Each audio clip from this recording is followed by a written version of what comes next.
parce que les sprinteurs en découdrent. On est dans les 3 derniers kilomètres et donc on veut juste éviter la chute. Et la flamme rouge, ça y est, 1 kilomètre maintenant. Ça passe. 700 mètres, allez, c'est parti. L'effort pour Alexander Kristoff, faut y aller. On ne voit pas Mark Cavendish, Peter Sagan bien au chaud derrière justement. Le Britannique, on voit Edvald Boasson-Hagen. Et c'est Cavendish, victoire de Mark Cavendish, parce que 2 ans après son dernier succès sur le Tour, il est de retour.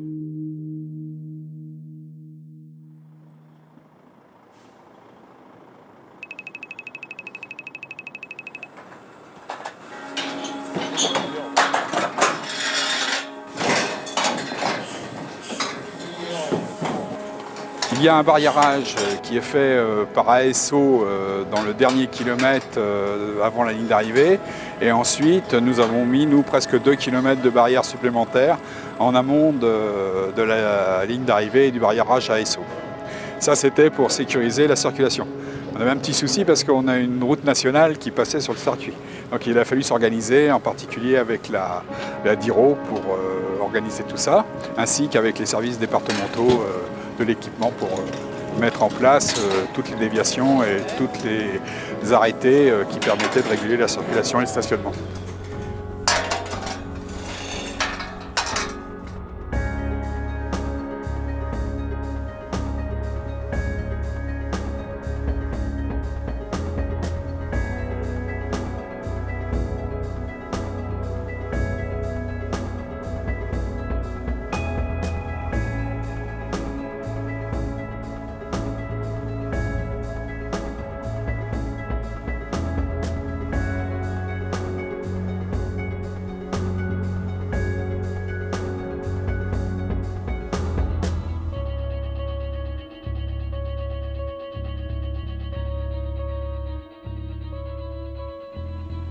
C'est une préparation assez longue qui a commencé très tôt en amont par un contact entre le maire et les directeurs de l'épreuve et qui s'est poursuivi à travers quelques réunions et qui est marqué par un fort cahier des charges que nous devons respecter à la fois en termes de dispositifs de circulation, dispositifs d'arrivée, zones réservées à ASO, etc., etc. Donc c'est une coopération assez étroite mais qui était un peu rodée puisque il y a 2 ans nous avions déjà accueilli un départ, donc nous étions un petit peu rodés.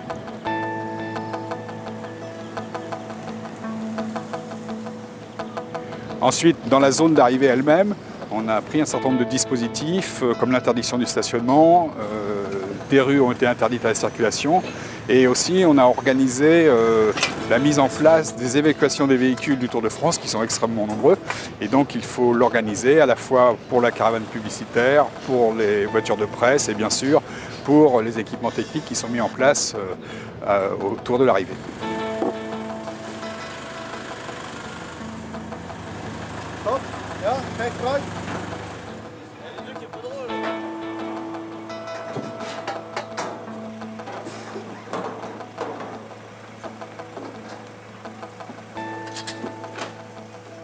On a fait le maximum, je pense qu'on est prêt. Il y a bien sûr quelques petits imprévus, mais ça c'est les aléas. Il n'y a pas de souci, je pense que tout va bien se passer. En plus, on va avoir une belle journée. Ça va être un événement, je crois, très intéressant, à la fois pour la population, à la fois pour les Fougerais, et puis présenter notre ville sous les meilleurs aspects pour beaucoup de téléspectateurs. Donc je voulais remercier les services de la ville pour les aménagements qui ont été réalisés, notamment dans le final avec les 2 ronds-points, les 2 terre-pleins qui ont été enlevés pour la sécurité des coureurs, et tous les aménagements sur la zone technique avec les élagages et l'enlèvement de tous les rochers. C'est à la fois la zone technique, la zone de vie, entièrement dédiée à tous ceux qui travaillent pour faire de l'événement du Tour une réussite. Alors c'est un espace qui est dédié entièrement à ASO. Donc la ville n'intervient pas si ce n'est qu'elle a préparé le terrain, c'est-à-dire qu'elle a élagué quelques arbres, qu'elle a aménagé des ouvertures pour que les véhicules puissent rentrer et bien sûr sécuriser l'endroit de façon à ce que les véhicules puissent entrer, stationner et se disposer. Aujourd'hui, on est sur la ligne d'arrivée du Tour de France puisque nous accueillons aujourd'hui l'arrivée de la 7e étape entre Livarot et Fougères ce vendredi 10 juillet.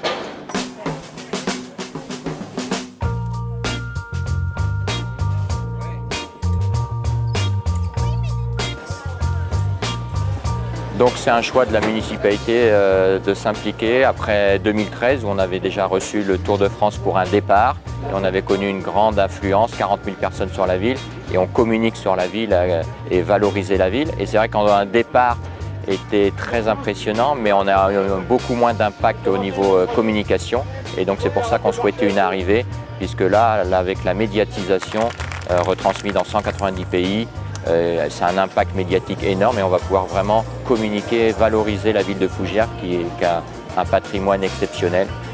Et donc grâce à toutes les images prises par France Télévisions, diffusées dans le monde entier, c'est vraiment le moyen de faire connaître Fougères et tous ses atouts.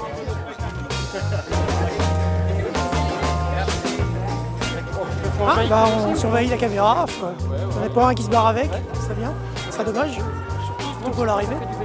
C'est l'aboutissement de 6 mois de travail, hein, les élus et les agents de la ville. Ça fait 6 mois, on avait un comité de pilotage, on avait organisé un événement tous les 10 de chaque mois pour se préparer depuis le 10 janvier et communiquer au maximum au niveau des Fougerais. On a une ville super bien décorée, voilà, des agents ont super bien travaillé.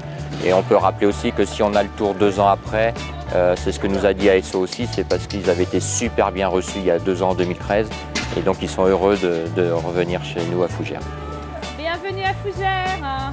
On accueille les gens, on leur offre un petit drapeau et le plan de la fête, hein, pour qu'ils puissent participer davantage. Un drapeau breton? Ah, bien sûr. Merci. Allez, un chacun. Merci. Bonne journée. Allez, bonne journée. Au niveau local, il y a déjà la grande mobilisation. Nous, on a essayé depuis 6 mois qu'on travaille à préparer cette journée, à mobiliser le maximum de partenaires de la ville de Fougères, les associations, les établissements scolaires, les commerçants, les entreprises, pour que ça soit la grande fête de tous les Fougerais. Et au niveau sportif, c'est vrai qu'en 2013, on avait, entre autres grâce aussi au Tour de France, été retenu dans les 4 villes les plus sportives de France au challenge de l'équipe. Donc peut-être qu'on pourra repostuler effectivement en 2015 grâce à cette arrivée, puisque Fougères est une ville très sportive, avec des très beaux équipements sportifs et avec des très belles associations qui utilisent ces équipements sportifs. Et la vitrine du Tour de France, c'est aussi effectivement pour communiquer sur ce côté sportif de la ville.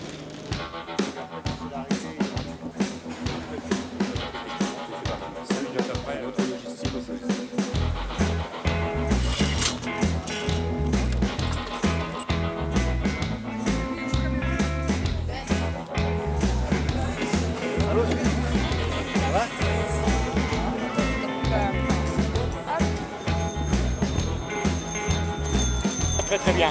Alors là c'est le top, le summum, on est bien placé, on n'a pas trop de travail. Que du bonheur et il y a du soleil.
Avec les champions de rond, on peut la vidéo.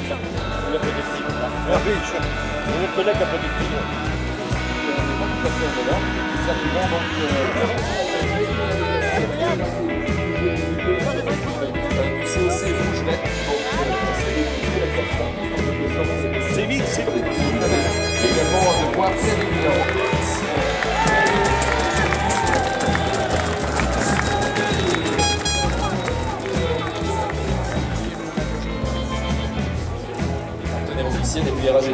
Alex, qui non seulement est essentiel du travail,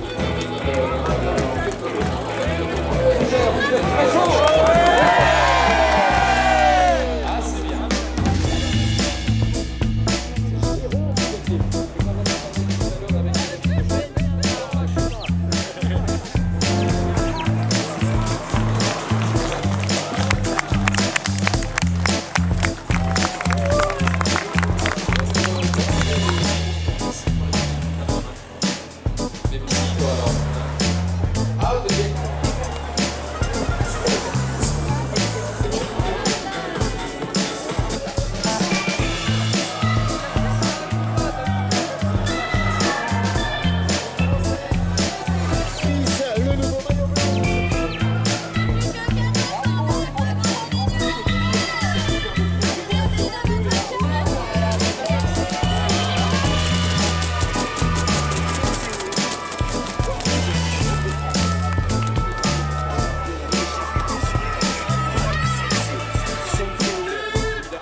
L'attaque d'Anthony de la Place, rapidement prise en chasse par Louis-André Martinez, le courant de Portugis, Christian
Et il est heureux, on le comprend, donc vainqueur de l'étape, félicité par Powerbar, dont les hôtesses l'embrassent évidemment, baiser stéréo, gauche et droite, le bouquet de fleurs, et bien sûr le public et l'ovation pour Mark Cavendish, 26e victoire d'étape. Il est heureux, bien sûr, la Bretagne lui porte chance, il regarde le soleil.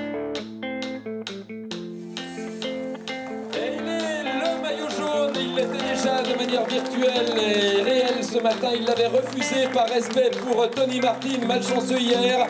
Vous pouvez acclamer comme il le mérite une vraie ovation pour Christopher Froome. Christopher Froome du Team Sky, le maillot jaune LCL de leader au classement général. Félicité par les hôtesses LCL, la bise, le bouquet de fleurs, le lion, ce petit lion qui est tant attendu et aimé de ceux qui sont les leaders du classement général. Il a le sourire, le grand champion britannique Christopher Froome. Sa sportivité vous a beaucoup plu aujourd'hui avec cette tenue qu'il mérite de porter, et il la porte bel et bien ce soir. Christopher Froome, allez, on l'ovationne encore, public breton, merci pour lui. Félicité par Bernard Hinault, par monsieur le sous-préfet, dans quelques instants, Jean-Yves Paquet, sous-préfet de Fougères, Vitré. Ensuite, Louis Février, maire de Fougères, Bernard Marbeuf, président de Fougères, la communauté de communes, Jean-Luc Chenu pour le conseil départemental d'Ille-et-Vilaine, Serge Boudet pour la région Bretagne, et Christophe Hardy, adjoint au maire délégué au sport et aux loisirs de Fougères également. Ce soldat qui l'embrasse, ils ont raison. Et vous aussi, vous allez à votre manière lui rendre un bel hommage en l'accomplissement triomphant de votre admiration pour le festival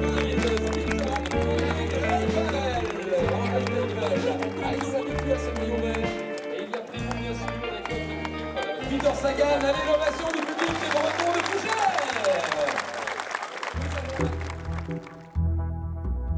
Monsieur le maire est à côté de moi, Louis Février.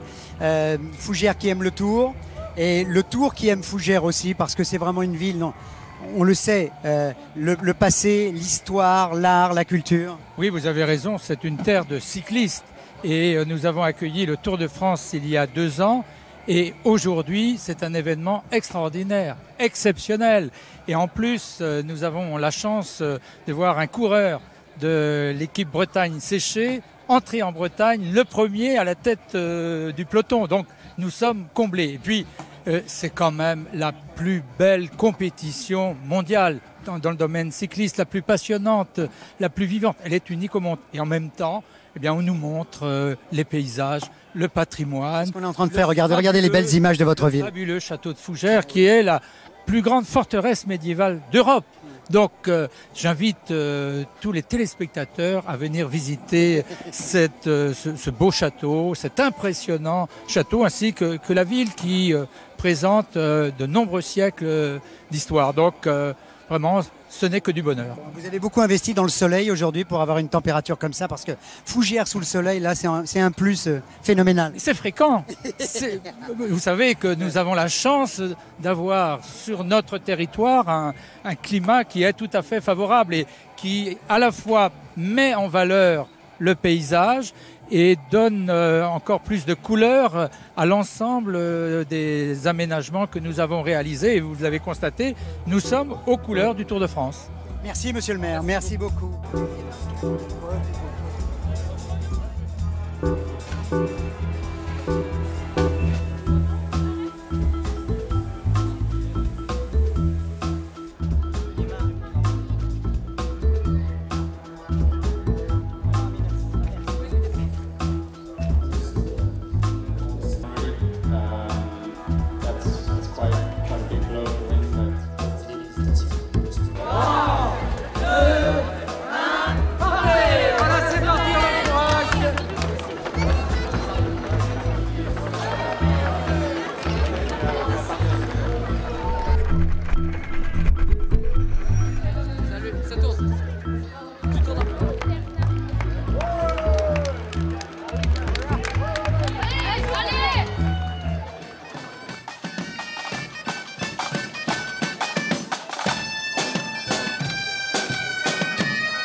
possible qu'on laisse un pauvre malade comme ça tout seul? Drôlin, drôlin, drôlin.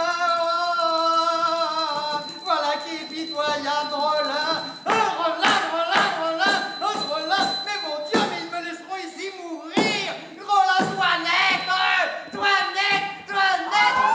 Non, mais quoi? Il faudra encore que je n'ai pas le plaisir de la quereller.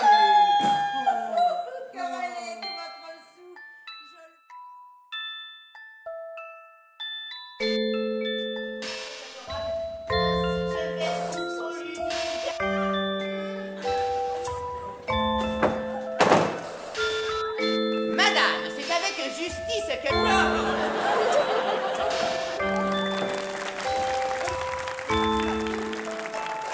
Eh bien, ce sont des journées dont on se souvient pendant longtemps. Parce qu'on a eu tous les ingrédients de tout ce que j'aime en fait. La canicule sur les Livellen. La victoire d'un type que j'adore qui s'appelle Mark Cavendish et qui n'avait pas gagné depuis plus de 2 ans. Qui doutait. Et aujourd'hui, il a trouvé les jambes pour gagner ici. La foule énormissime qu'on a eue pendant toute la journée sur cette étape, entre Livaro et Fougères. Et puis, aller au bout de mon rêve, qui était de mêler le sport et le théâtre, et le soir, de pouvoir donner une belle représentation devant plus de 2000 personnes dans le château, qui est un bonheur absolu, avec des rires, avec des applaudissements, avec un vrai partage, avec un moment de grâce. C'est mon rêve absolu, ça, de mêler ces deux choses. Et aujourd'hui, je crois que je vais m'en souvenir pendant très longtemps.